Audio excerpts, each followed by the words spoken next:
Seorang pria baru saja membeli izin taksi. Namun belum sempat digunakan, izin itu langsung disita oleh otoritas transportasi. Alasannya cukup serius, kendaraan yang terkait dengan izin tersebut sebelumnya digunakan untuk mengemudi dalam keadaan mabuk dan menyebabkan kecelakaan. Padahal pria itu sama sekali belum pernah mengoperasikannya. Ia pun merasa ada yang tidak beres. Ia segera mencari penjualnya untuk meminta penjelasan. Ternyata izin yang ia beli memang pernah terlibat kasus sebelumnya. Pengemudi lama adalah pihak yang melakukan pelanggaran, sementara pihak perantara berdalih bahwa mereka tidak mengetahui latar belakang itu saat menjualnya. Saat itulah ia sadar bahwa dirinya telah masuk ke dalam jebakan. Ia bukan sekadar membeli izin, tetapi juga mewarisi masalah besar dari masa lalu orang lain. Yang lebih parah, semua itu diperkuat oleh kontrak yang sudah ia tanda tangani. Dokumen sah dan tersusun rapi tanpa celah. Ia mencoba mencari keadilan dengan melapor ke pihak berwenang. Namun setelah diperiksa berulang kali, kontrak tersebut dinyatakan sah secara hukum. Tidak ada bagian yang bisa digunakan untuk membatalkan transaksi itu. Secara hukum, ia berada di posisi yang lemah. Malam harinya, ia kembali ke kantor perantara. Ia mengatakan tidak ingin memperpanjang masalah dan bersedia menyerah. Namun respons yang ia terima justru membuatnya semakin terpukul. Mereka dengan santai mengakui bahwa mereka memang penipu.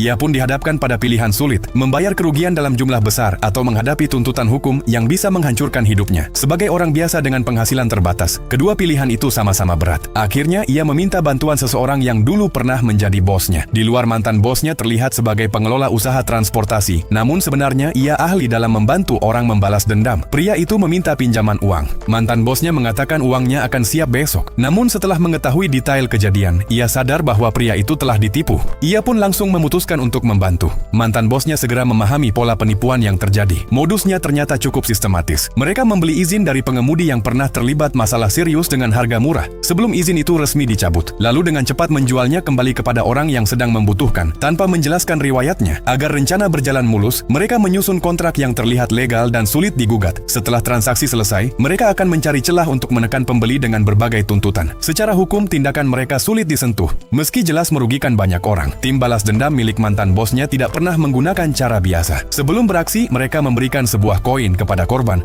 membiarkan korban memilih sendiri, membalas atau tidak. Pilihan itu tidak mudah, tetapi jika ia diam, ia akan terus menjadi korban. Akhirnya, pria itu mengambil keputusan. Ia tidak ingin terus diinjak. Ia memilih untuk melawan, dan sejak saat itu, sebuah rencana mulai disusun, perlahan, tenang, tapi dengan tujuan yang jelas, membalas apa yang telah terjadi.